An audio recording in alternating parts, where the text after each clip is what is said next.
Oi, hoje a gente vai fundo num momento muito íntimo lá em João 17. Sim, Jesus, um pouco antes de tudo acontecer, né, da prisão e tal, ele olha para o céu e ora. É uma conversa ali com o Pai. exato. É uma passagem incrível, conhecida como a oração sacerdotal. Sacerdotal, isso. É porque ali Jesus está agindo como um intercessor, né? Um sumo sacerdote, falando com o Pai. É, não só por ele mesmo, Certo. mas pelos discípulos e por todos nós que viríamos a crer depois. Mostra bem as prioridades dele naquele momento, sabe? Sim, faz todo sentido. Então vamos pegar os pontos. Ele começa falando que a hora chegou Isso. e pede, Pai, glorifica teu filho para que o filho te glorifique. O que é essa glorificação mútua? Parece um ciclo, né? É um ciclo, mas assim, com um propósito bem profundo. A glória do Filho, na verdade, revela quem é o Pai. Entendi. E olha como ele define a vida eterna logo em seguida. Não é só tempo sem fim, Não é só duração. não. É relacionamento. Que conheçam a ti, o único Deus verdadeiro, e a Jesus Cristo, a quem enviastes. É um conhecimento íntimo, pessoal. Hum. Ele até fala que completou a obra que o Pai deu para ele fazer. Sim, ele afirma E isso. busca aquela glória que ele já tinha com o Pai antes que o mundo existisse. É uma afirmação de divindade muito forte ali, né? Muito forte mesmo. E logo depois o foco muda, né? Bem claro, para os discípulos que estavam ali. Aham. Ele diz: revelei teu nome àqueles que do mundo me deste. Sim. Fala que eles guardaram a palavra, que creram. Sim, que ele veio de Deus. Isso. Mas aí tem uma frase que, assim, chama atenção.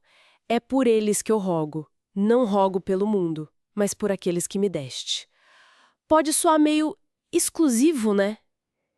Como a gente entende isso? Pois é. Essa é uma questão importante.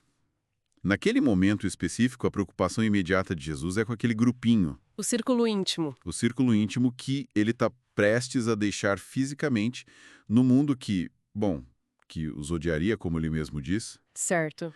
A oração não é contra o mundo, entende? Mas é a favor da proteção e da unidade desses discípulos que iam continuar a missão. Ah, entendi a nuance. Ele pede, Pai, guarda-os em teu nome, para que sejam um, assim como nós somos um.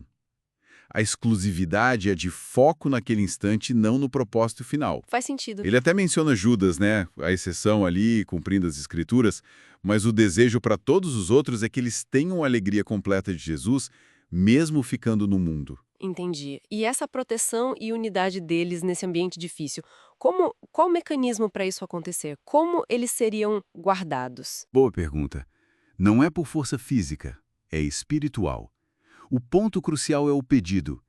Santifica-os na verdade. A tua palavra é a verdade. Santifica-os na verdade. Isso, santificar aqui é separar para um propósito de Deus, consagrar. Eles seriam protegidos e unidos se vivessem mergulhados nessa verdade da palavra. Separados do sistema do mundo, então. Exato. Separados dos valores do mundo e do maligno, como ele diz. É interessante que ele fala aqui, se santifica por eles, para que eles também sejam santificados. Ele se consagra para que eles sigam. Ele vai até o fim na missão dele, para que eles possam trilhar o mesmo caminho. E é aí que a oração se expande de um jeito uau! Atravessa o tempo, né? Totalmente. Não rogo somente por estes, mas também por aqueles que vierem a crer em mim por intermédio da sua palavra. Isso chega até nós hoje. Chega diretamente. É impressionante essa expansão. E o pedido central para nós, para as gerações futuras, continua sendo a unidade. Precisamente. O coração do pedido para todos, futuros crentes incluídos, é a unidade. Mas veja bem, não é qualquer unidade. Qual o modelo? O modelo é divino, a fim de que todos sejam um. Como és tu, ó Pai, em mim, e eu em ti, que também eles sejam em nós. É uma unidade profunda, relacional, que espelha a própria Trindade. Uma unidade que tem um propósito bem claro para o mundo, então. Evangelístico. Exatamente. O propósito dessa unidade, que é sobrenatural, está explícito. Para que o mundo creia que tu me enviaste. Que interessante. É fascinante, nesse momento tão crucial, Jesus não aponta, sei lá, para milagres ou poder como a ferramenta principal para convencer o mundo. Não. O que ele aponta? Ele aponta para algo talvez até mais desafiador, sabe? Mais contracultural, a unidade visível e amorosa dos seus seguidores. Essa seria a prova. A unidade como prova. A prova irrefutável da missão divina dele. Ele até diz que deu a eles a glória que recebeu do Pai justamente para que essa unidade fosse possível. Uma unidade que reflete o amor de Deus, para que o mundo saiba que tu me enviaste e os amaste, assim como amaste a mim. Nossa, isso é muito forte. É poderosíssimo. E ele termina com um desejo mais pessoal, né? Sim, o final revela um anseio profundo. Ele quer que aqueles que o Pai deu a eles estejam com ele onde ele estiver. Para verem a glória dele. Uma glória e um amor que já existiam antes da fundação do mundo. Ele reafirma a missão ali, deu a conhecer o Pai a eles, Certo. para que o mesmo amor do Pai por ele estivesse neles e o próprio Jesus estivesse neles.